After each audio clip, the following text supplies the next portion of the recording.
Hi everyone, today is 8th of February and I welcome you all to the Hindu newspaper analysis discussion.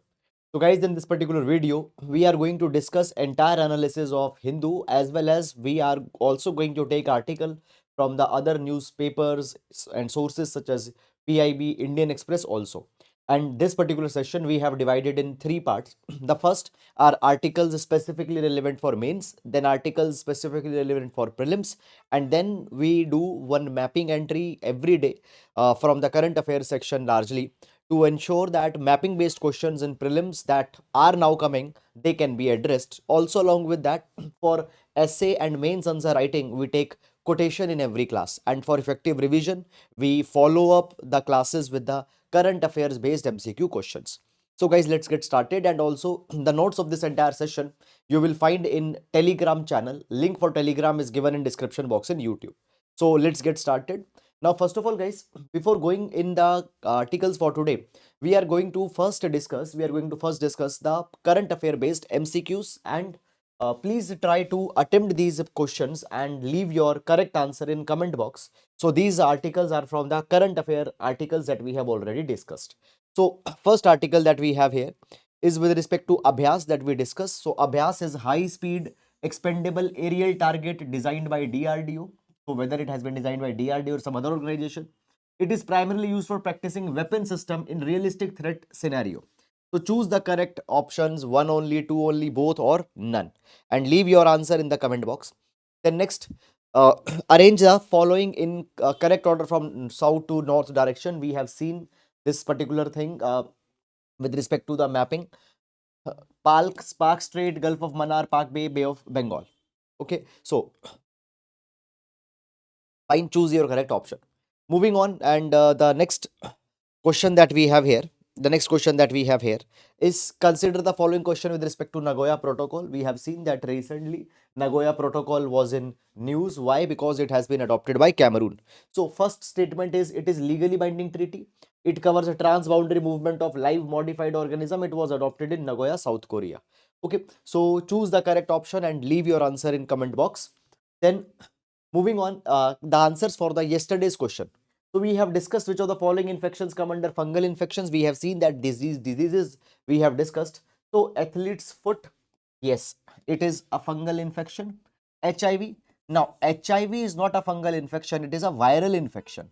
So 2 will not be there. If 2 will not be there, B gets eliminated, A gets eliminated. We are left with the C and D. Ringworm, yes. And Candida auris, we have recently seen in the newspaper that it was also there. So 1, 3 and 4, C is the right option. Okay.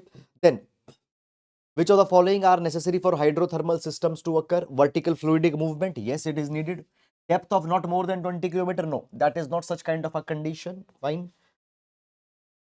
Heat, yes, because without the heat, hydrothermal vents will not be able to develop. They will not be able to vent out the steam, etc. Permeability through the rocks, yes. So the right answer is 1, 3 and 4, and C is the right answer. Then moving on to the next question. So guys, in this particular question, there is some numbering issue that happened while we were editing this particular thing. So I'll tell you what is the right answer. Consider the following statement with respect to Swachh Bharat Mission. Department of Drinking Water and Sanitation under the Ministry of Jal Shakti is nodal implementing agency. Now see this particular thing. When we talk about Swachh Bharat Mission, there are two components of it. That is Swachh Bharat Mission urban and rural. That fine, urban and rural, or the urban and Gramin. Now, when we talk about Ministry of Drinking Water and Sanitation, Ministry of Jal Shakti, Drinking Water and Sanitation Department, it is leading Swachh Bharat Mission rural, that is the Gramin. But urban, it is being led by the Ministry of Housing and Urban Affairs. Okay. Now, here it is mentioning about Swachh Bharat Mission. It is not mentioning specifically about rural. If it would have been rural or Gramin, then this would have been right. But as of now, this is not right. Why? Because two ministries are implementing it. Okay. Then moving on, includes biodegradable waste gray material management. So one is not right. Actually, it should be two. It should be three. Okay, fine. So there is some numbering issue. Fine. So just leave that. Okay. Now moving on, and now let's get started with the today's articles. Now, first of all, guys, we'll take a quotation for our mains answer writing. So today we are going to take quotation from Arthur Schopenhauer. Now, Arthur Schopenhauer says, compassion is the basis of morality. compassion is the basis of morality. Often this particular conflict emerges that people say that whether compassion is more important or whether duties and following rules is more important, and often it is said that compassion can be ignored because the compassion is not always needed, rather you should follow the rules fine blindly. But no, without the compassion morality is not complete as per the Arthur Schopenhauer. Okay, so compassion, now first of all, what is the compassion? Compassion stands for helping. Compassion stands for that taking efforts, taking active steps to reduce the suffering or the pain of other person, helping other person in the needs of times, that is compassion. So such compassion can never be divorced from morality. You can take this particular quotation for GS paper number 4, ethics, integrity and aptitude. Okay, now moving on, and let's discuss the first article for the today. Now, equity concerns in banning fossil fuel extraction. Equity concerns in banning fossil fuel extraction. This particular article we are going to see with respect to GS paper number 3, environment, ecology and related issues. Environment, ecology and related issues. Now, before going in this particular article, guys, you need to know some basic background information and then we'll go in this article's detail. So basically, right now around the world, climate activists, they are demanding for a new type of treaty arrangement, that is fossil fuel non-proliferation treaty. Fossil fuel non-proliferation treaty. Now, what is this particular treaty in a nutshell? So basically, these activists, they say that countries should not be allowed to burn coal. Countries should not be allowed to trade in fossil fuels such as the oil, gas, etc. Why? Because it has been said that if we will continue with the present pace of burning coal, etc., we will not be able to meet the Paris Agreement's goal. Now, Paris Agreement was agreed in 2015 as the part of United Nations Framework Convention on Climate Change. And Paris Agreement has provided this particular thing that world countries should aim that temperature compared to pre-industrial level should not rise beyond 2 degrees Celsius. And if possible, temperature should not rise beyond 1.5 degrees Celsius. But recently, what actually happened one year back, IPCC, Intergovernmental Panel on Climate Change, it released its sixth assessment report. And in that sixth assessment report, they are saying this particular thing that we are going to cross this particular limit of 1.5 degrees Celsius below before 2040. In 2030s, we will breach this particular limit. And basically, it has been said that if we don't change our ways, then even this 2-degree limit will be increased. Okay, so point is that world is not on a path to meet the Paris goals or Paris agreement. So therefore, what is needed immediately, we need to reduce our consumption of coal and fossil fuels. Carbon emissions have to be reduced. So climate activists, they say that there is a need for fossil fuel non-proliferation treaty. Fossil fuel non-proliferation treaty, and as the part of this particular treaty, they are saying this particular thing that coal, there should be, as a part of this treaty, many things will be done. Oil, natural gas, natural oil, mineral oil should not be allowed, and coal is also one very important component, and coal should be eliminated by 2030. So therefore, within this, they are also demanding coal elimination treaty by 2030. Coal elimination treaty by 2030. Fine. Now, guys, when we talk about this phase down and phase out of coal, it also now is getting discussed in UNFCCC. So basically, what happened? COP, Conference of Parties 26, was held in Glasgow in 2021. It was held in Glasgow in 2021. In this particular COP, for the first time, coal phase out and phase down was discussed. Coal phase out means that coal will completely be eliminated. Coal phase down means that the coal's consumption will be reduced down. So developed country in this COP26 Glasgow demanded that developing countries such as India should adopt the phase down. They should adopt the phase out. Phase out. Okay. But India said this thing that we are a country who is largely dependent on cheap power, and coal is a cheap source of power for us. Why? Because India has abundance of coal. Also, it provided that right now India's priority is growth and to reduce the power poverty, to reduce the power poverty or energy poverty that is there in India. Okay, India is now more focused on development. Also, India provided this particular thing that there is one very important principle under UNFCCC, that is CBDR, that is CBDRRC, CBDRRC, common but differentiated responsibility and respective capabilities. Common but differentiated responsibility. Under the CBDR principle, it is said that to reverse the climate change, it is a common responsibility. Everybody has to do it. But this responsibility is differentiated. All the countries don't have equal responsibility. Developed countries in the past, they have polluted more during industrial revolution times. So developed country will do more. Developing countries will do relatively less. Least developed countries will do even less. So it has been said that if we talk about the share of India in the global carbon emission, it is one of the lowest. Per capita emission is also one of the lowest. Right now we are emitting more.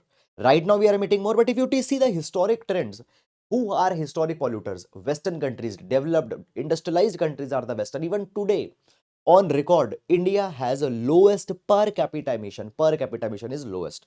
So therefore, India should not be imposed with this thing that, okay, coal will be eliminated. Why? Because by that, our cheap source of energy will be taken away. So because of the India's insistence and India became the voice of the developing countries, it was said that, okay, coal phase out will not be chosen, phase down will be chosen. Phase down means that gradually we will reduce the coal. Gradually we will reduce the coal. Now, in this particular capacity, guys, recently COP28 was held in Dubai. We have seen already in the newspaper. In COP28, again, this particular matter of phase out and phase down came. And finally, what happened? Again, it was decided that in the place of phase out, phase down will be suggested. This is something that has happened. Now, basically, guys, when we talk about UNFCCC, also Kyoto Protocol, I told you that they have emphasized the concept of CBDR, common but differentiated responsibility and respective capabilities. Now, around the world, the climate activists, as they are talking about the coal elimination treaty, fossil fuel non-proliferation treaty, it might impact the principle of CBDR and developing countries' interest. Also, guys, what has happened? What has happened? When we talk about the world countries, there is a kind of a disparity. There is a kind of a disparity. Now you see this particular thing. For example, on one hand, we have the example of developed countries. Here, fine. On one hand, we have the example of developing countries. When we talk about developing countries, we have example of countries such as Canada. Canada is there, US, UK. Now these countries are actually less dependent on coal, on fossil fuel. They can transition very easily on the renewable energies. Okay. In fact, they have invested heavily in the past. They have already developed infrastructure. For them, transitioning is not a very big problem. But when we talk about countries such as Azerbaijan, Congo, Iraq, Nigeria, Oman, they are even right now heavily dependent on fossil fuel. They don't have infrastructure, they don't have systems, they cannot shift on the other technologies, modern technologies, clean technology. They will take actually a lot more time. So right now, in a very less horizon, let's within next 5-6 years, coal elimination treaty or such fossil fuel non-proliferation treaty is not it is not feasible. Now, guys, actually, what is happening? Basically, in the international legal system, now countries are being challenged. For example, guys, what has happened in the International Court of Justice, which is called as the World Court, International Court of Justice, there was this pulp mills case that was decided. In this particular case, it was said that even on the countries conducting the transboundary environmental impact assessment is important and it is a part of a customary law. Now see this particular thing. Suppose there is a project that India is constructing on the border of Nepal. Now, whatever, let's say if it has some environmental consequences, what will happen? Though it is in the boundary of India, but Nepal might get impacted. So in such cases, basically International Court of Justice said that environmental impact assessment is to be done in the cases of the transboundary in transboundary matters. For example, a project constructed in one country, but if its impact will be in the other country, there's a transboundary impact. Then the EIA is necessary. EIA is mandatory. So what has happened? One principle has been laid down. This principle is one. A country cannot say that it is in our matter of sovereignty that whatever we want to do in our borders we will do. In our borders we want to burn coal, you cannot question us. This is our sovereign matter. So this principle has actually been challenged by this particular matter. It is being said that okay, if you are burning coal, fine, and because of that carbon emissions that are happening, its impact might be there on some other country or might be there on the entire world. So because of one country's sovereign decision, entire world is getting impacted. So therefore this particular thing is getting more and more credence nowadays. Okay. Also guys, it has been said that the fossil fuel extraction, it also have some negative impact on the local population, indigenous people, tribal people.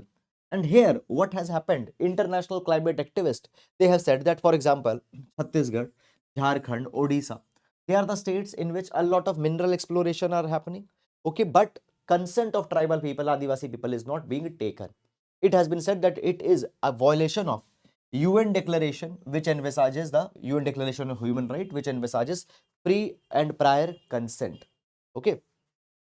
Now, when we talk about India, guys, basically what actually is the situation? India has already, India is already overachieving its intended nationally determined contribution (INDC) goals. Okay, India has revised the INDC goals also. Okay, right now it is the goal of India that we will ensure 50% of energy requirements of India are being met by renewables by 2030.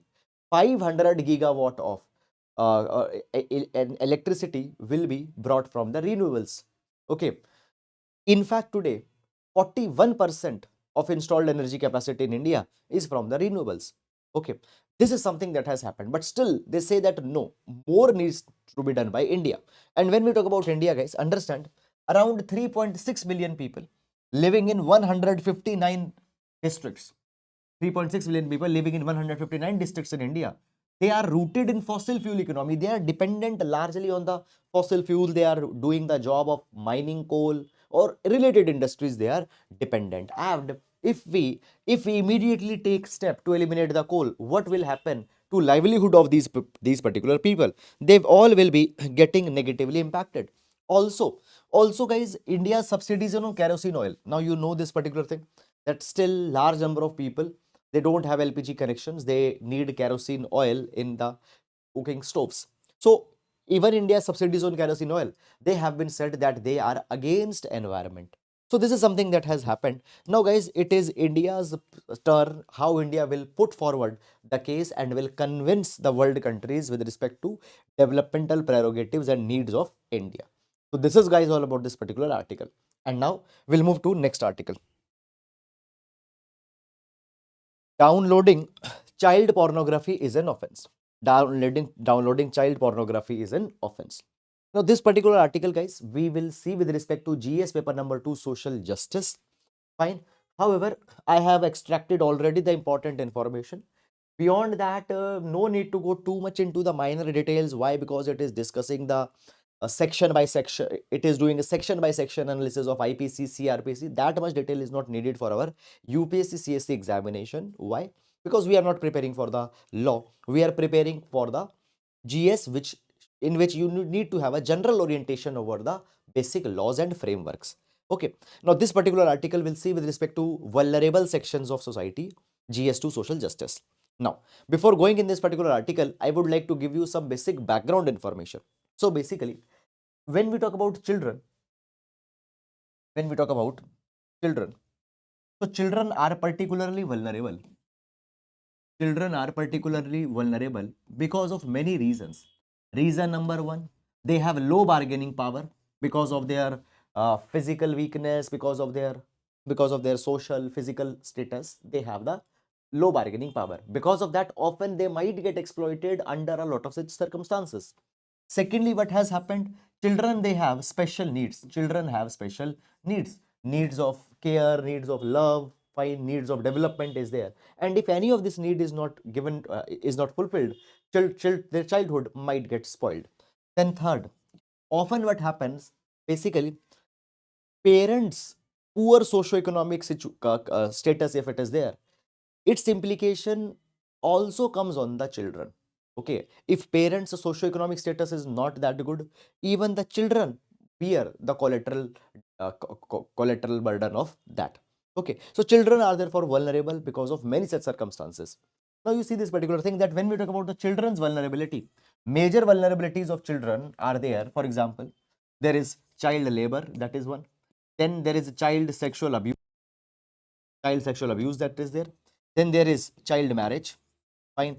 Then their educational deprivation, fine. Then they have also one more vulnerability, for example, um, fine, child labor, child sexual abuse, child marriage, education, juvenile delinquency. Often children, because of antisocial environment in which they are often taken away. Often what happens, because of the antisocial environment, or because they become the part of a particular group in which deviant activities prevail.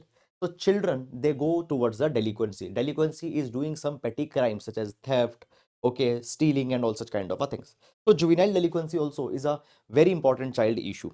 In today's this particular article, we are going to see the matter of the child sexual abuse. Now, when we talk about the child sexual abuse, understand this particular thing, guys. India has a dedicated law in this particular direction, and that law is POCSO, Protection of Children from Sexual Offences Act, POCSO Act 2012.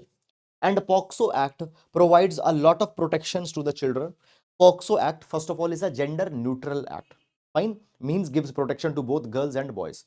It provides that the child is a person below the age of 18. Such a child is not in a capacity to even give consent for the sexual activity. So, fine, any sexual relation made with a person below the age of 18, it is a crime. Okay. Also, guys, a POCSO Act talks on one very important aspect. Actually, what happened? POCSO rules were notified some days back, some time back. Now, POCSO Act and POCSO rules are very clearly saying this particular thing, that trading the child pornography is an offense. Trading a child pornography is an offense. And even with the POCSO rules, it was said that consumption of child pornography, even if a person is consuming it, watching it, doesn't have an intention to trade it, doesn't have an intention to sell the child pornography in the open market, but even if it is a person consuming it, fine. If a child pornography is found on a computer system, then that is an offense. That is an offense. It has been provided. Now, guys, what happened? Recently, one particular matter in this capacity reached to Madras High Court. Now, basically, what happened in this particular matter? A person was accused that he has consumed the child pornography. Okay, consumed the child pornography. Now, Madras High Court, in the case of S. Harish versus Inspector of Police, ruled that downloading child pornography is not an offense under the IT Act 2000. Sections are not that important. Court emphasized this particular thing, that merely watching child pornography in the private does not constitute an offense. Okay, and in this capacity, the Madras High Court cited a precedence from Kerala High Court. Kerala High Court.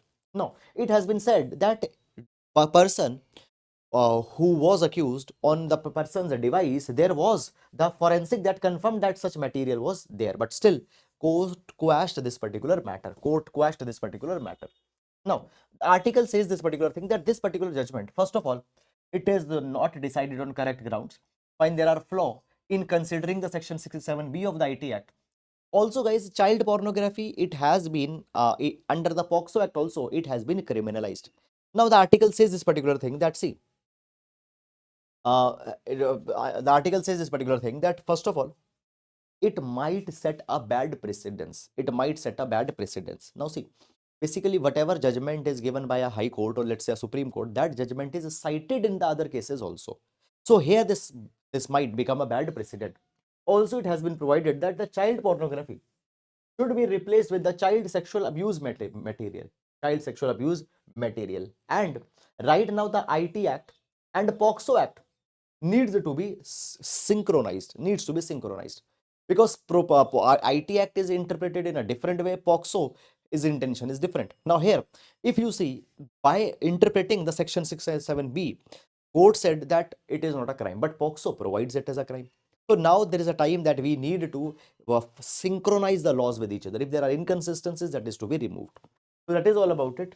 And now we'll move to next article. The Uniform Civil Code passed in Uttarakhand. Fine. Now, this article we are going to see with respect to GS paper number 2, social justice. Fine. Social justice and related issues. Now, first of all, what is UCC and what is this particular article that we are going to discuss. Before that, let's discuss some background. So basically, UCC stands for Uniform Civil Code. Okay, by the way, 2 days back, I think I have taken one article discussing all the aspects of UCC. Please go and look that if you don't have an idea of UCC. In fact, in past, in mains examination, a direct question on UCC has already been asked. So it is an important topic. Now, when we talk about the UCC, UCC stands for the Uniform Civil Code. Now, idea is very simple. Basically, there are two major branches of law. One is a civil law and what other is criminal law. One is civil law and other is the criminal law.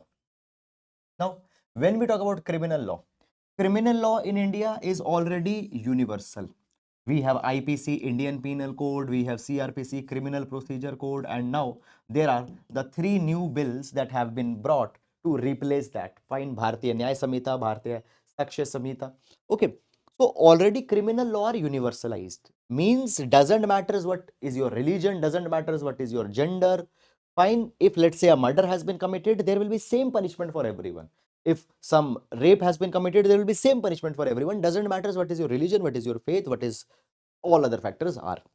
But when we talk about the civil matters, within the civil matters, particularly the personal civil matters,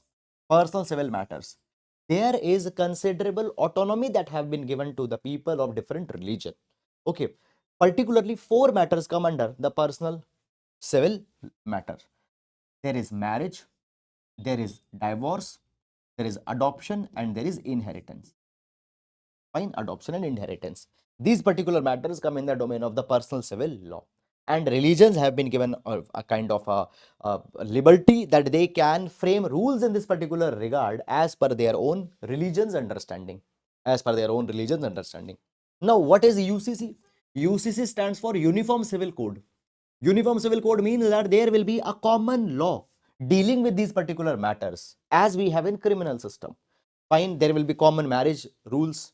Fine, the age of marriage. Fine, all such things. Divorce, how the divorce can be done. Fine, all these matters will be discussed, taken up by one particular universal law. That is the UCC. When we talk about the Constitution of India, there is Article 44 in the DPSP, Directive Principle of State Policy. So Article 44 in DPSP also provides that whenever possible, state should come out with the UCC, fine, Uniform Civil Code.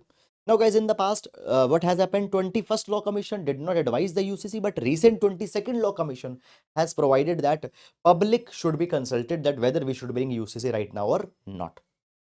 Now, what has happened? Uttarakhand has become the first state in independent India to pass a UCC. Now, within this UCC, there is one particular provision that has been given here in this particular article that we are going to discuss. Now, guys, what is this particular matter? So, as a part of UCC, they universalize the laws with respect to marriage, divorce, adoption, inheritance. That is the good thing. But one particular section is problematic. That is a section which is requiring the consenting individuals who want to involve in live-in relationships that they have to register their relations with the registrar. Now understand this particular thing, guys. Live-in relationships are a type of a social arrangement where two consenting individuals live with each other. They are involved in a romantic sexual relationship without a marriage. That is a live-in relationship. Now, now here this UCC section 381 of Uttarakhand provides that if any two people are deciding to go in a live-in relationship, what they need to do? They need to submit a joint statement, fine, with the registrar of a registrar nominated by the state. Now it has been said that this registrar, what they will do? They will examine the statement submitted by the prospective live-in partners, will conduct an inquiry that if the relationship is not prohibited, can that relationship be done or not? And a 30-day time will be given.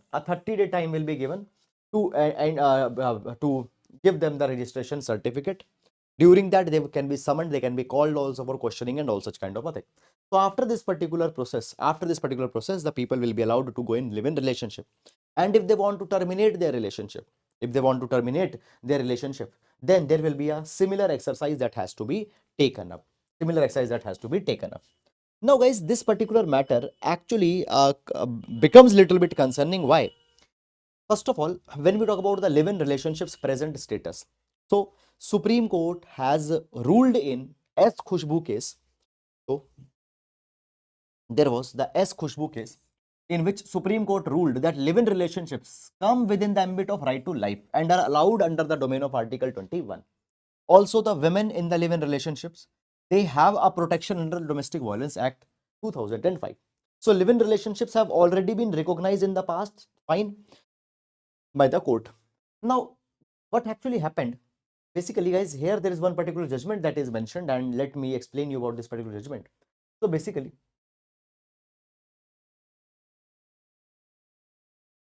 here we have Suprio versus Union of India case. Suprio versus Union of India case.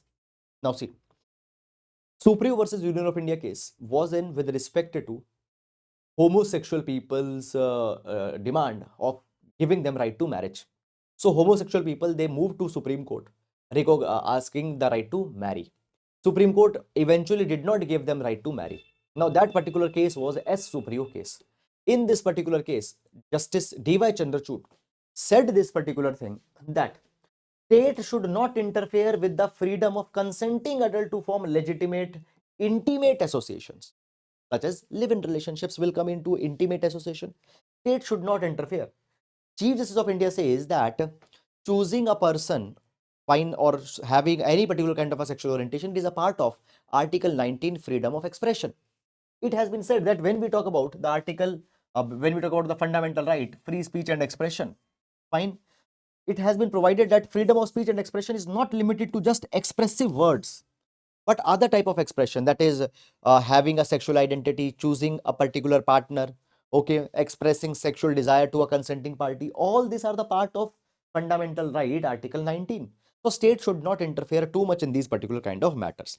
But what has happened in the case of Uttarakhand? In the case of Uttarakhand, Uttarakhand government has put a detailed condition, a detailed procedure for live-in relationships. Now guys, understand this particular thing, that when we talk about the two types of relations, live-in relationships and marriages, people, why they often venture to live in relationships? They often venture to live in relationships because these kind of relationships offer a great of flexibility to the people without committing to each other, fine, but putting up so much formalities in a way might negate the people's right to form the live-in relationships. Now, I am not commenting that whether it is ethically right or ethically wrong, because it purely depends on one's own preference, that what mode of social living they prefer. For some people, live-in relationships might be justified. For some people, it might be might be ethical. Some people, it might be unethical. We are not going in that particular domain, but we are just seeing that what Supreme Court has provided, and as per Supreme Court, such a restriction should not be there. So that is there. And now moving to the next article. Samarth Center. Samarth Center. So basically, guys, Samarth Center is in news. So first of all, what is the Samarth? Samarth stands for Smart, Advanced Manufacturing and Rapid Transformation Hub. Okay. Now, basically, what has happened? The Minister of State for Heavy Industries, fine, they have talked about the Samarth Center. Samarth Center. Now, guys, what are these Samarth Centers? Samarth Centers, they have been developed as the part of scheme for enhancement of competitiveness in the Indian capital goods sector. Now, basically, guys, when we talk about the enhancement of competitive in the Indian capital goods sector scheme, now this particular scheme is dedicatedly focused to teach technical managerial skills to the MSME sector as how to deal with the fourth industrial revolution. Now, what is fourth industrial revolution? So basically, guys, it has been seen that now world is entering into the fourth industrial revolution, which will be characterized by artificial intelligence, quantum computing, machine to machine communication, self-driving cars, etc. Okay, so this is the fourth industrial revolution that is coming. Okay, when we talk about industrial revolution, first industrial revolution came with the discovery of steam power, fine, and coal. With the discovery of coal and steam power, first industrial revolution came. Second industrial revolution came after the electricity. was discovered, and it got adopted into the wide scale. Third industrial revolution came post 1990 when the internet boom came, dot-com revolution came. And now this is the fourth industrial revolution. In this fourth industrial revolution, we need to be adaptable. We need to be adaptable. And for that, MSME sectors need to learn a lot of skills. So for that, there is the enhancement of competitiveness in India's capital goods sector. Fine. Why it was launched? It was launched to address the technological obsolescence, skill gap that is there in the MSME sector. And MSME sectors, they are given the knowledge as how they can upgrade themselves, how they can meet with the 4.0 technologies and all such kind of things. Now, when we talk about the phase one of this particular scheme, it was started in 2014, and here academia and industry, they were collaborated. In stage 2, it got started in 2022, and basically here the competitiveness of the goods, competitiveness of MSME industry were increased. Now, as a part of this particular scheme, Samarth centers have been developed. Okay, Samarth centers have been developed. Now, what will happen? What will these Samarth centers will do? Samarth centers, they will be making the industry ready. Technical transfer, technical know-how, managerial know-how, all this will be provided. Now, when we talk about this particular scheme, that is the scheme for enhancement of competitiveness in the Indian capital goods sector. This particular scheme, components of this particular scheme is identification of technologies, fine, which are needed for MSME through technology innovation portal, establishment of advanced center of excellence, promotion of skilling in the sector, setting up common engineering facility and all such. Okay, so that is about it. Now moving to the next, vaccine safety net. Vaccine safety net. Now basically guys, let's understand this thing. What is vaccine safety net?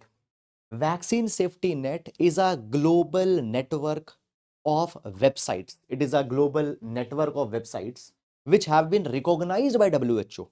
Now, these particular websites provide reliable, updated, and correct information with respect to vaccines, with respect to the drugs, with respect to pharmaceuticals, etc.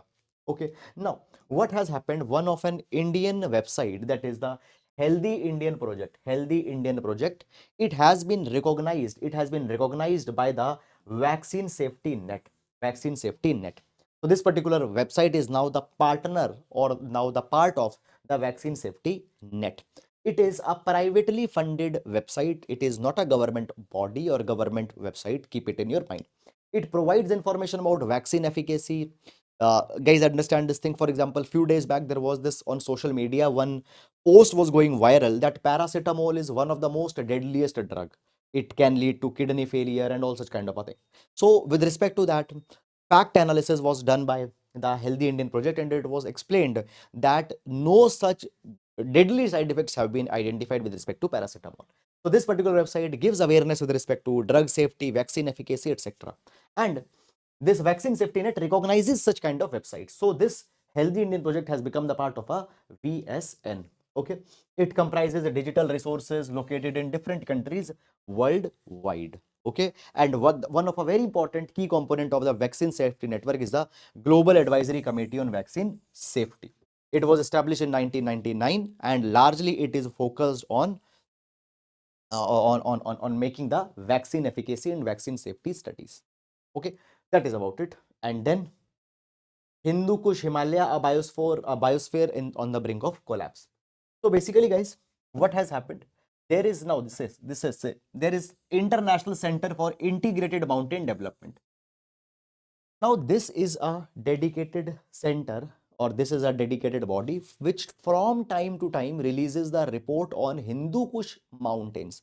Hindu Kush mountains. In the past also it has released a report, and now also it has released a report on Hindu Kush mountain. And it says that the Hindu Kush Himalayas, they are on a brinks of collapse. They are on a brinks of collapse, and habitat collapse will be there. Why? Because when we talk about Hindu Kush, fine, they are, this particular region is also is basically this particular region is home to a lot of glaciers and a lot of perennial rivers. Now it has been said, it has been provided that basically what is going to happen, there will be 75% of the glaciers that will be lost. 75% of the glaciers that will be lost. Why? Because the temperature is rising. Now there is the expectation that the global temperature might rise to 3 degrees Celsius, and because of that 75% of glaciers will be lost, and because of that the biodiversity will also be lost. And in the past, 70% of the original biodiversity has been lost over the last century. 70% biodiversity has been lost, and the remaining biodiversity will get lost when the glacier will melt, which is of the rising temperature, because of rising temperature. Okay, so this is something that has been given as a report. You can use it in your answers. And who gave the report? International Center for Integrated Mountain Development. Okay, so that is all, guys, about it. And now let's take the mapping entry for today. So today we are going to take mapping entry for Black Sea. Black Sea. Why? Because recently what has happened, NATO countries, NATO allies, Turkey, Romania, Bulgaria, they have signed an MOU, fine tripartite MOU have been signed to clear the Black Sea of the sea mines, Black Sea of the sea mines. Now, you already know, guys, that Russia-Ukraine war is going on. And as a part of this Russia-Ukraine war, just to deter each other, what has happened, lot of mines have been put under the water in Black Sea. Because of that, shipping has become very much dangerous in the Black Sea. So therefore, to remove those particular mines, this initiative has been taken up by these three countries. Now, guys, understand this particular thing, that here you can see that we have Ukraine. Here you can see that we have Ukraine. Now Ukraine is called as the bread basket of Europe, and a lot of food products such as particularly wheat, they are exported by Ukraine to other European countries, and all this particular trade used to happen by Black Sea. Now you see that the Western countries, they have supported Ukraine, and Russia knows that the Western countries, they have supported Ukraine, and they are also dependent on Ukraine. So what Russia did, largely Russia placed a lot of mines in the Black Sea so that Ukraine cannot reach to west and their nexus can be broken down. Now, guys, also what has happened, there was Black Sea Grain Initiative that was launched. Black Sea Grain Initiative that was launched. As a part of this Black Sea Grain Initiative, Russia said that, okay, we will not stop the ships carrying grains from Ukraine to other parts of Europe. Okay, on humanitarian ground, the Russia has agreed it. Now, as a part of that, these particular sea mines are getting cleared. So we need to see about the Black Sea. First of all, guys, which are the countries which border Black Sea? The countries which border Black Sea. Let's discuss. So we'll start from 12 o'clock north. So here we have Ukraine. Ukraine borders in Black Sea. Then here we have Russia. Then here we have Georgia. Then we have Turkey. Then here we have Bulgaria. Okay. Now, guys, understand this particular. Greece does not make the boundary. Greece does not make the boundary. Fine, because it is Turkey that is making the boundary. Okay. So we have Ukraine, Russia, Georgia, Turkey, Bulgaria, and Romania. Bulgaria and Romania. So these are the countries which make boundary with the Black Sea. Now, there are some important water bodies that I need to show here. So, guys, here we have Crimean Peninsula. Here, if you see, we have Crimean Peninsula. Now, this Crimean Peninsula was captured by Russia in 2014 forcefully from the Ukraine. And since then, Russia and West's relation have got declined. Their equations had got disturbed. Their equation have got disturbed. Okay. Just a minute. Okay, so this is the Crimean Peninsula. The Crimean Peninsula was acquired by Russia in 2014. Now here, if you see, we have Sea of Azov. Fine. First of all, here we have the Tangrong Gulf. Then here we have Sea of Azov. Sea of Azov. Okay. Here is Kerch Strait. Here is this Kerch Strait. Okay, Kerch Strait. What this Kerch Strait does? Kerch Straits connect the Sea of Azov with the Black Sea. It connects Kerch Strait, connect the Sea of Azov with the Black Sea. So Sea of Azov, then Kerch Strait, then we have here Black Sea. Here we have Black Sea. Okay. Now here we have the Karkinet Bay. Karkinet Bay. Okay. Now guys, here we have Bosphorus Strait. Bosphorus Strait. Now basically here we have Bosphorus. So from Black Sea through Bosphorus, you will enter the Sea of Marmara. Sea of Marmara. Here there is a Sea of Marmara. Then there is the Dandelies Strait. Dandelies Strait. Then you will enter the Aegean Sea, and then you will enter the Mediterranean Sea, and then you can go to the Atlantic Ocean. So basically, Black Sea gives connectivity to this entire region to the Atlantic Ocean. Atlantic Ocean. Now let's understand this particular sequence. So Black Sea, Black Sea, after Black Sea, So B for black. Then after Black Sea, you will go to Bosphorus. Bosphorus. Then from Bosphorus, you will enter the Sea of Marmara. You will enter the Sea of Marmara. Then there will be the Dandalis Strait that will come. Dandalis Strait that will come. From Dandalis, you will go to Aegean Sea. From Dandalis, you will go to Aegean Sea. From Aegean, you will enter to Mediterranean. From Aegean, you will enter to Mediterranean. So this is the movement. So this is the movement. So guys, I hope that you have understood it. Okay, so this is all about it, and the major neighbors and all such things I have provided here in this particular slide. You can read it and can download these particular notes. So that is all guys about this particular session. With this, we come to an end to the today's session. Guys, if you like the video, please do hit the like button, fine, so that we can know that you are liking this particular initiative. So that is all for today. Thank you so much. Now we'll be meeting tomorrow. Please take care of yourselves. Thank you.